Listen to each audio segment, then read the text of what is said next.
Yes, habari wa Tanzania, habari wanachama na mashabiki wa klabu ya Yanga. Unaposikia sauti hii, jeshi lako kuu tuko Tabora rasmi. Lakini leo tutazungumza mambo matatu ya msingi. Jambo moja kuliko lote, jana tulizungumza ni kwa jinsi gani watu wenye mamlaka wanataka kuwafungia viongozi wetu. Mjumbe wa kamati ya utendaji Alex Ngai pamoja na makamu wa rais Arafat wanataka kufungiwa na mamlaka kwa kutengeneza propaganda ambayo wataka kusema Magoli alikosea, kusema kuwa hata leta timu au hata mechi yoyote, wamfungie na wafungie viongozi wetu. Sasa hizo nadharia na huo utoto ni lazima wa mashabiki na wanachama wa klabu ya Yanga wote kwa ujumla wetu tupaze sauti sasa.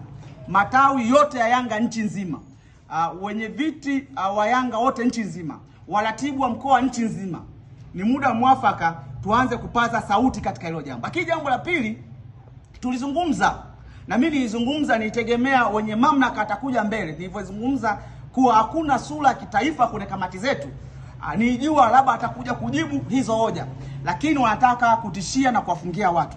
Sasa hawezi kuwafungia, hawezi kuwaziba mdomo watu kwa kuwafungia. Wazibe mdomo watu kwa kufuata kanuni na sheria na taratibu. Wazibe mdomo watu kwa kuambia hiyo sio kweli, jambo ni sahihi, jambo hili 1 2 3 ni sahihi, hili sio kweli. Lakini hata tuambie watu, inawezekana akawajui. Tulisema zile kamati ziko za aina mbili, sura za aina mbili. Kuna sura ya Tanga na sura ya Kigoma. Na ujiulize, human resource HR anatokea wapi? Bukuku. Kama atokea huko kwao. Sasa haya ni mambo ya msingi ya kupaza katika mpira wetu.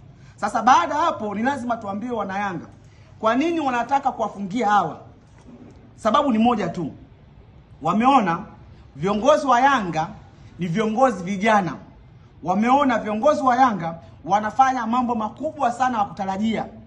Kwa sababu kama viongozi ni vijana, tafsiri yake ni nini? Tafsiri kwa sababu ni vijana watakaa muda mrefu kwenye mpira na Yanga itatawala mpira wa Afrika na Tanzania kwa ujumla. Hili waondoe kwenye reli, wanataka kuwafungia viongozi wetu. Na upande wa pili mnafahamu kwa kuna viongozi wazee. Na ukishafika uzee uzee sio sifa sana, lakini ukishakuwa mzee kuna maarifa fulani unapungukiwa. Ndio maana wana struggle ndani ya miaka 4 wakipati kombe chochote. Wanataka kufungia viongozi vijana. Sasa hii tupaze sauti. Lakini jambo la pili, mkuu wa mkoa, na hii mnajidanganya. Kakaangu Paulo Chacha, mkuu wa mkoa wa Tabora, umesema timu unayogopa ni moja tu, hiyo ambayo itaja wewe. Kwa ushahidi huo wa kimazingira, kama mechi ya kwanza Tabora United anacheza kwenye ligi dhidi ya Simba, wachezaji walikuwa hawana vibali, tafsiri haraka kuwa mkuu wa mkoa wewe ulisababisha wachezaji wasipate vibali ili timu yako ya Simba ipate matokeo. Kama unasema unaogopa timu moja, maana yake ndio tafsiri yake ni hiyo. Lakini jambo la pili, mkuu wa mkoa unatoa shutuma nzito. Wewe ni mwenyekiti wa kamati ya usalama wa mkoa. Hupo kwa niaba ya rais. Ile unazungumza mambo mazito ikashushwa daraja. Lakini timu ambayo anaisemea Ali Shabani Kamwe anatakiwa kujua ni zaidi ya timu yake ambayo anaiongelea. Kwa hiyo tunamkanya na tunamtaka atoke razi, atoke hadharani amuombe razi Ali Shabani Kamwe, kwa sababu unapokuja unaita press unamuomba mtu atoke aombe radhi, wewe ni kama nani? Kwa sababu tunajua mkuu wa mkoa ameletwa hapa kwenye cheo cha urais, ameteuliwa kuja kusimamia mkoa wa Tabora. Sasa najiuliza dadangu Christina Mwagala anafanya kazi na serikali au anafanya kazi na Tabora? Kwa sababu kazi ya kumwimpeach mtu ambaye anaikuwa disrespected kwenye serikali ni kazi ya watu wengine kwenye serikali. Angekuwa ni msemaji wa serikali tungemuelewa kumpa Ali Kamwe saa 24 kumwomba radhi mkuu wa mkoa. Yeye kwa sababu timu yake ni Tabora, Ali Kamwe angekosea heshima Tabora, angepaswa labda kuja kumwomba aombe radhi kwa Tabora. Lakini yeye kuchukua majukumu ya kiserikali inaonyesha udhaifu na ni mtu ambaye inaonekana kidogo hajasoma. Tunampongeza pia kwa sababu amezidi kuonyesha kwamba leo ilikuwa ni siku yao maalum ya kuita press na kuongelea mambo ambayo walikuwa wanaongelea. Wote tunajua tarehe 1 Aprili ni maadhimisho ya kina nani. Kwa hiyo pengine ameita press kwa ajili ya kufurahia maadhimisho ya siku hii. Ila tunamtaka hawe na heshima dhidi ya Ali Shabani Kamwe. Amenukuliwa kwenye media mbalimbali za nchi hii akimuongelea vibaya ndugu Ali Shaban Kamwe. Sasa kama kuna kitu behind atuambie, labda ni kitu ambacho cha nje ya mpira tunaweza tukamuelewa, lakini hizi press za kuita na kumnanga na kumsema Ali Kamwe ni press ambazo wana michezo hatuzikubali, kwa sababu zinaonyesha anania hovu na ndugu Ali Shaban Kamwe. Sema kuwa hata leta timu au hata mechi yoyote wamfungie na wafungie viongozi wetu. Sasa hizo nadharia na huo utoto ni lazima wa mashabiki na wanachama wa klabu ya Yanga wote kwa ujumla wetu tupaze sauti sasa.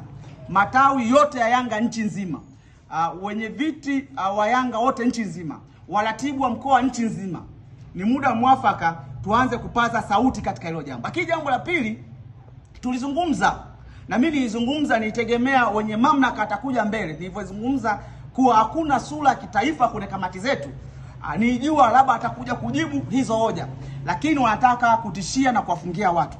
Sasa hawezi kuwafungia, hawezi kuwaziba mdomo watu kwa kuwafungia. Wazibe mdomo watu kwa kufuata kanuni na sheria na taratibu. Wazibe mdomo watu kwa kuambia hiyo sio kweli, jambo ni sahihi, jambo hili 1 2 3 ni sahihi, hili sio kweli. Lakini hata tuambie watu, inawezekana akawajui. Tulisema zile kamati ziko za aina mbili, sura za aina mbili. Kuna sura ya Tanga na sura ya Kigoma. Na ujiulize, Human Resource HR anatokea wapi? Bukuku. Kama atokea huko kwao. Sasa haya ni mambo ya msingi ya kupaza katika mpira wetu. Sasa baada hapo ni lazima tuambie wana Yanga kwa nini wanataka kuwafungia hawa. Sababu ni moja tu. Wameona viongozi wa Yanga ni viongozi vijana. Wameona viongozi wa Yanga wanafanya mambo makubwa sana ya kutarajia. Kwa sababu kama viongozi ni vijana, tafsiri yake ni nini? Tafsiri kwa sababu hawa ni vijana, watakaa muda mrefu kwenye mpira na Yanga itatawala mpira wa Afrika na Tanzania kwa ujumla. Hili waondoe kwenye reli, wanataka kuwafungia viongozi wetu. Na upande wa pili mnafahamu kwa kuna viongozi wazee. Na ukishafika uzee sio uzee sio sifa sana, lakini ukishakuwa mzee kuna maarifa fulani unapungukiwa. Ndio maana wana struggle ndani ya miaka 4 wakipati kombe chochote. Wanataka kufungia viongozi vijana. Sasa hii tupaze sauti. Lakini jambo la pili, mkuu wa mkoa, na hii mnajidanganya.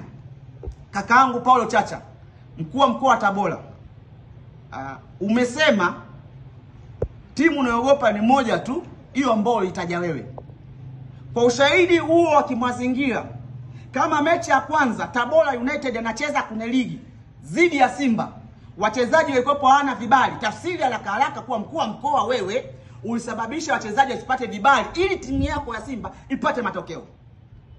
Kama unasema unaogopa timu moja, maana yake ndio tafsiri yake ni hiyo. Lakini jambo la pili, mkuu wa mkoa unatoa shutuma nzito. Wewe ni mwenyekiti wa kamati ya usalama wa mkoa. Hupo kwa niaba ya rais. Leo unazungumza mambo mazito